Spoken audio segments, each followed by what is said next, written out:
మళ్ళా Telangana formation day నాడు పచ్చబద్దాలు శాస్త్ర దానికి వస్తా ఈయన మళ్ళా 21st సెంచరీ లీడర్షిప్ ప్రోగ్రామ్కి వేయండు ఏడికి హార్వర్డ్కి వేయండు అప్పుడు పోయిండా బ్రదర్ జనవరి 25 నుంచి 30 దాకా వారం రోజులు వేయండు 20 దేశాల నుంచట 60 మందినే హ్యాండ్ పిక్డ్ అట. ఇది వినాలి అందరూ, రైతులు వినాలి, ప్రజలు వినాలి, మీరు అందరికంటే ఎక్కువ వినాలి, అందరూ వినిపించాల బాధ్యత మీది. 61 మంది హ్యాండ్ పిక్డ్ అని అడుగు. అందులో మళ్ళీ ఈయన ఏంది తెలంగాణ సీఎంఓ ట్వీట్ చేసింది,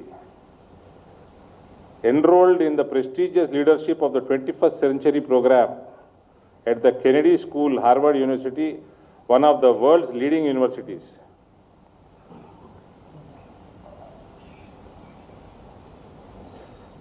With this, Revant Reddy became the first chief minister in independent India to enroll in the leadership program at an Ivy League university, marking a significant milestone in leadership development and global engagement. భారతదేశ చరిత్రలో first ముఖ్యమంత్రి అట. ఈయన పోయొచ్చినాక ఈయన జనవరి ఆఖరికి పోయొచ్చాడు అంతేనా. ఫిబ్రవరిలో నేను ఒకంతో అప్లై చేయించిన అదే ప్రోగ్రామ్, నాకు తెలిసిన ఆయనతో అప్లై చేయించిన. 1 2 3 4 5 అప్లై చేసినాక సీటు తీసుకుంటలేడు, ఫీజు కడతలేదని 5 సార్లు రిమైండ్ చేశారు, రండి రండి రండి ఫీజు కట్టరు ఫీజు కట్టరు ఫీజు కట్టరు. 5 ఈమెయిల్. అంటే నేను మన పేరు బయట పడతాను, మా వాడి పేరు బయట పడతానని ఇస్తలేను మీకు, మీరు ఆఫ్ ద రికార్డ్ ఇస్తా, జరిగేది బయట పెట్టకూడదు ఈమెయిల్. ఇదే హార్వర్డ్కి వెళ్ళి వచ్చింది ఈమెయిల్. ఈ ప్రతి 5 ఈమెయిల్ కూడా రండి ఫీజు కట్టుండ్రి, ఇది బాగుంది, ఈ ప్రోగ్రాం బాగుంది, ఆ ప్రోగ్రాం బాగుంది అని చేసుకుంటారు. $13,000 దీని ఫీజు, అంటే 12 లక్షలు. ఈయన పోయడానికే ఫస్ట్ క్లాస్ టికెట్. నేను 2 ఏళ్ల కింద 3 ఏళ్ల కింద అమెరికా పోతే $8 లక్షల ఫస్ట్ క్లాస్ టికెట్. నాకు ఆ టీటీఏ వాడు ఏటీఏ వాడు ఆటలు పాటలు బాటలు మస్తున్నాయి అమెరికాలో. టికెట్ కొనిస్తా అన్నాడు బిజినెస్ క్లాస్, అవసరం లేదు నేను వస్తా పోవన్నా, నేనే పెట్టుకొని 8 లక్షలు వేయించిన. మళ్ళీ అంతే ఉంటుంది అనుకుందాం, 8 లక్షలు.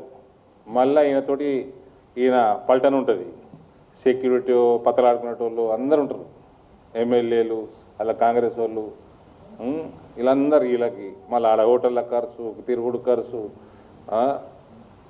పూరంబోకు ఖర్చు, కోట్ల రూపాయలు నాశనం. ఇది ఈయన చేసుకొచ్చింది. దీనికి భారతదేశ చరిత్రలో మొట్టమొదటి ముఖ్యమంత్రి, అంటే ఫస్ట్ టైం ఒక ముఖ్యమంత్రి $13,000 తలబెట్టినాడు. ఇది వేస్ట్. 13,000 కోర్సులు నేర్పుతారేమో, $13,000 వర్తిట్ కాదని డిసైడ్ చేసుకున్నాను. నేను మొన్న ఒక ఛానల్కి ఇంటర్వ్యూ ఇచ్చిన, గుజరాత్ మోడల్ గురించి మాట్లాడండి. నరేంద్ర మోడీ దగ్గర పోయి గంట సేపు కూర్చో, నీకు గవర్నెన్స్ మొత్తం నేర్పి పంపుతాడు. $13,000 కాదు, ఉల్టా $4 ఇచ్చి పంపుతాడు, తెలంగాణ బాగుపడుతుంది. ఈ చెత్త రాజకీయాలు చేయకు.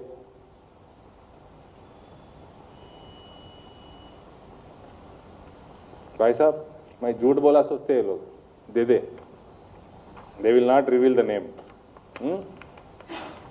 మేడం మామిడికి చెట్టు. ఇక అన్ని అబద్ధాలే. ఈ జూన్ 2 నాడు సంక్షేమం అభివృద్ధి సమాన ప్రాధాన్యత,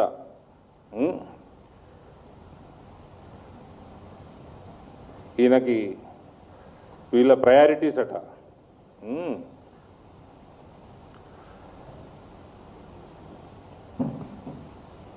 రైతులు, యువత, మహిళలు, బలహీన వర్గాల అభ్యున్నతే ప్రభుత్వ లక్ష్యం. ప్రభుత్వం రావడానికి ఎన్ని అబద్ధాలు మాట్లాడాలనో అబద్ధాలు మాట్లాడేసి అన్ని ఫాల్స్ ప్రామిసెస్ చేసి పవర్లకు రావాలి. అవి మళ్ళీ పవర్ల కోసంగా నాకు తెలియలేదు, ఇంత తప్పున్నది రాష్ట్రం, ఇప్పుడు పైసలు పుడతలేవు అని అందరికీ అన్ని ప్రామిస్లకి పంగనామాలు పెట్టాడు. మళ్ళా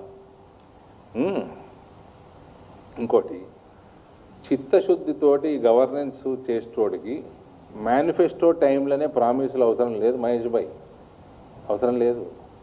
స్కీములు గవర్నెన్స్ నడుస్తుంటే 5 ఏళ్ళలో కూడా స్కీమ్ పెట్టవచ్చు. నాకు తెలిసి ఆయుష్మాన్ భారత్ పెట్టలే మేనిఫెస్టోలా, ఆయన ఇచ్చిండు. నువ్వు ఏమి ఇస్తున్నారా భయ్? 2000 రూపాయలు ఇస్తున్నావు పెన్షన్. ఇంకేమిస్తాడు? 200 యూనిట్లు ఫ్రీ ఇస్తున్నట్టున్నాడు. ఇంకేమిస్తాడు? ఆయన ప్రతి ఇంటికి 2 లక్షల రూపాయలు ఇస్తున్నాడు. ఇప్పటికి 5-6 కోట్ల ఇళ్ళకి ఇచ్చిండు. 2 లక్షలు ఇస్తాడు ఇంటిగా ఇల్లు కట్టుకుంటాం గరీబోళ్ళకంటే. ప్రతి సిటిజన్కి, ఎలిజిబుల్ సిటిజన్కి ఇండియాలో 5 లక్షల రూపాయలు హెల్త్ ఇన్సూరెన్స్ ఇస్తున్నాడు.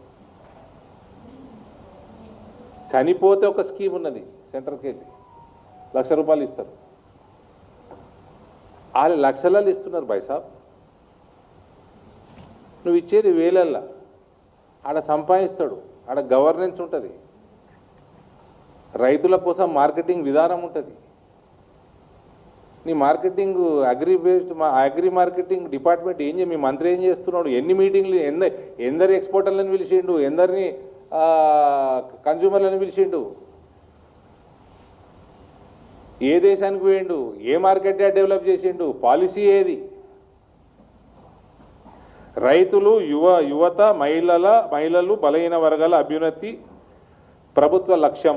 మరి ఏమాయ్ నీ ఫార్మర్ లోన్ ఏమాయ్? 20% రైతులకు దొరకలే, ఇంకా పూర్తిగా 20% దొరికింది, 80% మందికి రాలే, ఇంకా లోన్ వేవర్ స్కీమ్ ఇంప్లిమెంట్ కాలే. నీకు యువత, బలహీన వర్గాలు ఫీ రీఎంబర్స్మెంట్ ఏమాయ్? నువ్వు చదివే చెప్తలేవు, నీ గవర్నమెంట్ స్కూలు చక్కగా దిక్కులేవు.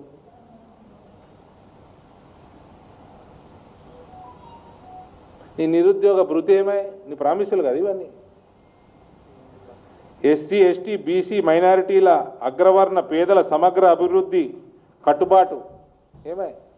నువ్వు చదువు చెప్తలేవు కదా బేసిక్. తెలంగాణ ఉద్యమం కేవలం అభివృద్ధి కోసం కాదు, ఆత్మగౌరవం, స్వేచ్ఛ, సామాజిక న్యాయం కోసం జరిగింది. అచ్చా, నాకు ఇందరు మీడియా మిత్రులు ఉన్నారు, ఈడ సీనియర్లు ఉన్నారు. తెలంగాణ ఉద్యమంలో ఒక్కనాడు ప్రో తెలంగాణ స్టేట్మెంట్ అని ఇచ్చిండా? ఆ పోయినోడు గవర్నెన్స్ చక్కగా లేకుండే, విపరీతమైన కరప్షను, సరే పోయిండు. కనీసం ఒక ఉద్యమ చరిత్ర ఉంది ఆయనకి, కేసీఆర్. ఈయన ఒక్కరోజు ప్రో తెలంగాణ స్టేట్మెంట్ ఇచ్చిండా? సపరేట్ స్టేట్మెంట్ అని ఇచ్చిండా? వాళ్ళకి సిగ్గుండాల పార్టీ వాళ్ళకి. సోనియా గాంధీని తిట్టినోడిని తీసుకొచ్చి ముఖ్యమంత్రిని చేశారు. బలిదేవత,